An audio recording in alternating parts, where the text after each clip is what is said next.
നിങ്ങളുടെ കയ്യിലെ തള്ളവിരലിന്റെ താഴെയായി കാണുന്ന ശുക്രമണ്ഡലം ഉയർന്നാണോ കാണുന്നത്? ഉയർന്നാണെങ്കിൽ തീർച്ചയായിട്ടും നമ്മുടെ വീഡിയോ നിങ്ങൾ ആരംഭം മുതൽ അവസാനം വരെയും വളരെ ശ്രദ്ധയോടുകൂടി കാണുവാൻ ശ്രമിക്കുക. ഇതിന്റെ പ്രത്യേകതകൾക്കനുസരിച്ചായിരിക്കും, ഈ മണ്ഡലത്തിന്റെ ഉയർച്ചയുടെ പ്രത്യേകതകൾക്കനുസരിച്ചായിരിക്കും നിങ്ങളുടെ ജീവിതത്തിൽ ധാരാളം ധനം കിട്ടുമോ, നിങ്ങൾ സമ്പന്നനാകുമോ എന്നൊക്കെ തീരുമാനിക്കുന്നത്. അതുപോലെ തന്നെ നിങ്ങളുടെ വിവാഹ ജീവിതം വൻ വിജയമായി തീരുമോ എന്നൊക്കെ തീരുമാനിക്കുന്നത്. സൽപുത്രന്മാർക്ക് ജന്മം കൊടുക്കാനുള്ള ഭാഗ്യം നിങ്ങൾക്കുണ്ടാകുമോ എന്നൊക്കെ തീരുമാനിക്കുന്നത് ഈ മണ്ഡലത്തിന്റെ ഉയർച്ച താഴ്ചകൾക്കനുസരിച്ചായിരിക്കും. ഇത് കുഴിഞ്ഞു കിടന്നാലും ചില പ്രത്യേകതകളൊക്കെ സംഭവിക്കാൻ സാധ്യതയുണ്ട്. ഇതൊക്കെയാണ് ഇന്നത്തെ വീഡിയോയിലൂടെ ഞാൻ നിങ്ങളുമായി ഷെയർ ചെയ്യാൻ ആഗ്രഹിക്കുന്നത്. അപ്പോൾ നമുക്ക് വീഡിയോയിലേക്ക് നീങ്ങാം. ശുക്രമണ്ഡലം എന്ന് പറയുന്നത് നിങ്ങളുടെ കയ്യിലെ തള്ളവിരലിന്റെ താഴെയായി കാണുന്ന കൈക്കുള്ളിലേക്ക് കയറി ഉയർന്നു കിടക്കുന്ന ഭാഗമാണ് ശുക്രമണ്ഡലം. ഈ ശുക്രമണ്ഡലം തള്ളവിരലിന്റെ മൂന്നാം സന്ധി എന്നാണ് അറിയപ്പെടുന്നത്. ഈ മണ്ഡലത്തിന്റെ ചില പ്രത്യേകതകളാണ് ഞാനിവിടെ നിങ്ങളുമായി പങ്കുവെക്കാൻ പോകുന്നത്. ശുക്രമണ്ഡലം വളരെ ഭംഗിയായി ഉയർന്നു കിടക്കുകയും അതിൽ അനാവശ്യമായ ഹോറിസോണ്ടൽ ലൈൻ ഒന്നുമില്ലാതെ വളരെ ഭംഗിയായി കാണുന്നുണ്ടെങ്കിൽ നിങ്ങൾക്ക് ധനപുരോഗതിയും എല്ലാവിധ ഐശ്വര്യങ്ങളും ലഭിക്കുമെന്നുള്ളതാണ് പ്രധാനമായി പറയേണ്ടത്. ശുക്രമണ്ഡലത്തിന് നമ്മൾ മഹാലക്ഷ്മി ദേവിയുടെ മണ്ഡലം എന്നാണ് കൂടുതലും പേരും അറിയപ്പെടുന്നത്. കാരണം അതിന് പ്രധാന കാരണം എന്ന് പറഞ്ഞു കഴിഞ്ഞാൽ ആ മണ്ഡലം വളരെ ഭംഗിയായി ഉയർന്നു കണ്ടു കഴിഞ്ഞാൽ അവർക്ക് ധനപുരോഗതി തീർച്ചയായിട്ടും വന്നു ഭവിക്കുന്നതായിട്ട് കാണാറുണ്ട്. ഈ മണ്ഡലം ഉയരുന്നതിനനുസരിച്ച് അവർ ബിസിനസ് ചെയ്താലും അവർ ഏത് ട്രേഡ് ചെയ്താലും തൊഴിൽ ചെയ്താലും അത് ക്രമേണ ഡെവലപ്പ് ചെയ്തു വരികയും അതുകൊണ്ട് സമ്പന്നനായോ സമ്പന്നയായോ മാറാനുള്ള ഒരു സൗഭാഗ്യം അവരുടെ ഫ്യൂച്ചറിൽ കിടപ്പുണ്ടെന്ന് നമുക്ക് ഉറപ്പിച്ചു പറയാം. അപ്പോൾ നിങ്ങളുടെ കയ്യിലെ തള്ളവിരലിന്റെ താഴെയായി കാണുന്ന ശുക്രമണ്ഡലത്തിലേക്ക് നിങ്ങൾക്ക് നോക്കാവുന്നതാണ്. ഞാൻ ഈ വിശദീകരിക്കുന്ന മണ്ഡലം നിങ്ങളുടെ കയ്യിൽ മറ്റനാവശ്യ രേഖകളൊന്നുമില്ലാതെ വളരെ ഭംഗിയായി ഉയർന്നാണ് നിലവിൽ കാണുന്നതെങ്കിൽ ഭാവിയിൽ നിങ്ങൾ ചെയ്യുന്ന ജോലി കൊണ്ടോ ബിസിനസ് കൊണ്ടോ തീർച്ചയായിട്ടും നിങ്ങളുടെ ജീവിതത്തിൽ വൻ പുരോഗതി ലഭിക്കും എന്നതിന്റെ ഒരു ഉത്തമ സൂചനയായിട്ട് നമ്മൾ നിങ്ങളുടെ ശുക്രമണ്ഡലം ഉയർന്നു കിടന്നാൽ ധനപരമായിട്ടുള്ള കാര്യത്തിൽ എടുക്കാം. എന്നാൽ ശുക്രമണ്ഡലം ഉയർന്നാൽ വരുന്നത് ഈ ധനപുരോഗതി മാത്രമല്ല, ഇവർക്ക് കലകളെ ആസ്വദിക്കുന്നതിനുള്ള വളരെ നല്ലൊരു മനസ്സ് കിട്ടിയിട്ടുണ്ടാവും. സംഗീതം പോലുള്ള കലകളെ വളരെ നന്നായിട്ട് ആസ്വദിക്കുന്നതിനും ഇവർ സംഗീതം പഠിക്കുകയാണെങ്കിൽ നല്ല ഗായകരായി തീരുന്നതിനും ഒക്കെയുള്ള മാർഗം അല്ലെങ്കിൽ ഭാഗ്യം ഇവരുടെ ജീവിതത്തിൽ വരുമെന്നുള്ളതും നമുക്കൊരു സൂചനയായിട്ടെടുക്കാം. അതിനെ സൂചിപ്പിക്കുന്ന ഒരു സൂര്യരേഖയും കൂടി മോതിരവിരലിന്റെ അടിയിൽ ഉണ്ടെങ്കിൽ 100%ഉം അവർക്ക് സംഗീതം അഭ്യസിക്കാൻ സാധിക്കും. അഭ്യസിക്കുകയാണെങ്കിൽ 100%ഉം ഭാവിയിൽ അവർക്ക് ആ മേഖല കൊണ്ട് അതികീർത്തിയും സമ്പത്തും വന്നു ഭവിക്കുമെന്നുള്ള കാര്യവും ഉറപ്പാണ്. അതേപോലെ തന്നെ ഒരു ഗുണമാണ് ഇവർക്ക് സൽപുത്രന്മാർക്കോ പുത്രികൾക്കോ ജന്മം കൊടുക്കാനുള്ള ഒരു സൗഭാഗ്യമുണ്ടാകും.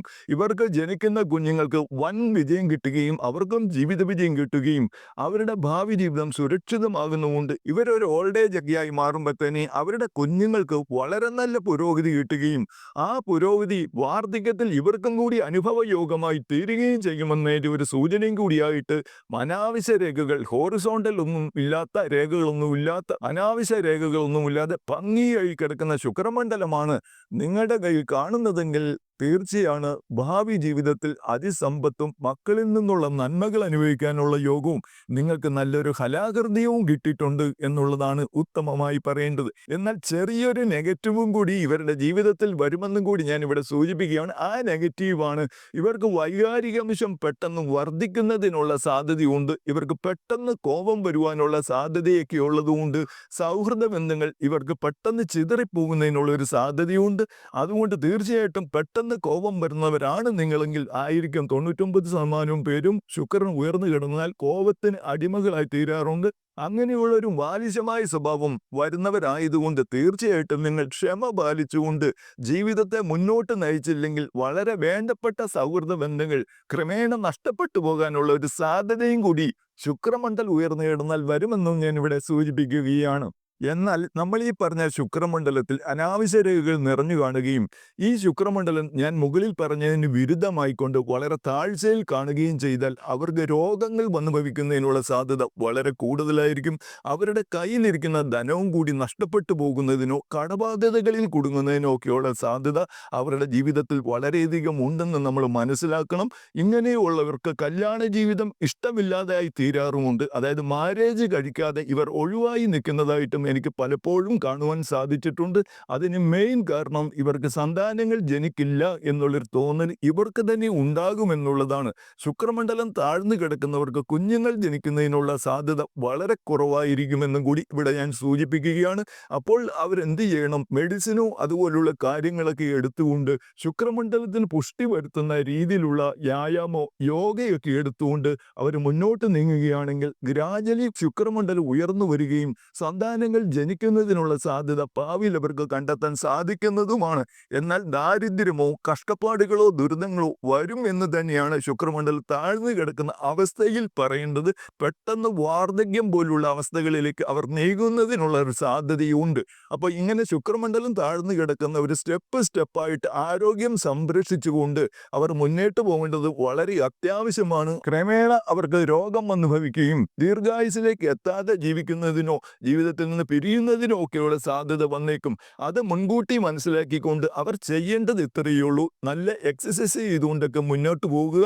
അതുപോലെ നല്ല ഫുഡ് കണ്ടിന്യൂസ് ആയിട്ട് കഴിക്കുക. ഫാമിലി ക്രൈസിസിലൊന്നും അകപ്പെടാണ്ട് സ്ഥിരമായി നല്ല മോട്ടിവേഷണൽ ബുക്കുകളൊക്കെ വായിച്ചുകൊണ്ടും അവർ മുന്നോട്ട് ജീവിച്ചു പോകുമ്പം ഈ ശുക്രമണ്ഡലം സ്റ്റെപ്പായി ഉയർന്നു വരുന്നത് നിങ്ങൾക്ക് തന്നെ കാണുവാൻ സാധിക്കും. നിങ്ങൾക്ക് വരുമെന്ന് ഞാൻ പറഞ്ഞ രോഗങ്ങളോ ദുരിതങ്ങളോ ഒക്കെ മാറിപ്പോവുകയും ക്രമേണ ധനപുരോഗതി നിങ്ങളുടെ കയ്യിലേക്ക് വന്നു ഭവിക്കുകയും ചെയ്യുമെന്നും കൂടി ഞാൻ ഇവിടെ സൂചിപ്പിക്കുകയാണ്. ഈ വീഡിയോ കണ്ടിട്ട് ഒരാൾ നിരാശപ്പെടേണ്ട. ശുക്രമണ്ഡലം താഴ്ന്നു കിടക്കുന്നവരുടെ ഞാൻ വിശദീകരിച്ച അവസ്ഥയാണ് ഇപ്പോൾ അവർ ജീവിക്കുന്നതെങ്കിൽ തീർച്ചയായിട്ടും ഞാൻ പറഞ്ഞതുപോലെ നല്ല മോട്ടിവേഷണൽ ബുക്കുകൾ സ്ഥിരമായി വായിക്കുക. നല്ല എക്സസൈസ് ഒക്കെ ചെയ്തുകൊണ്ട് നിങ്ങൾ മുന്നേറിയാൽ മാത്രം മതി. വളരെ വിജയകരമായ ഒരു ജീവിതത്തിലേക്ക് നിങ്ങൾക്ക് എത്തുവാൻ സാധിക്കുമെന്നും കൂടി ഞാൻ ഇവിടെ സൂചിപ്പിക്കുകയാണ്. സുഹൃത്തുക്കളെ, ഇന്ന് ഞാൻ ഇവിടെ വിശദീകരിച്ച കാര്യങ്ങൾ നിങ്ങൾക്ക് എല്ലാവർക്കും മനസ്സിലായി എന്ന് ഞാൻ വിശ്വസിക്കുന്നു. ഇനി രേഖാശാസ്ത്ര സംബന്ധമായി നല്ലൊരു വിഷയവുമായി അടുത്ത വീഡിയോയിൽ കാണുവോളും നന്ദി, നമസ്കാരം.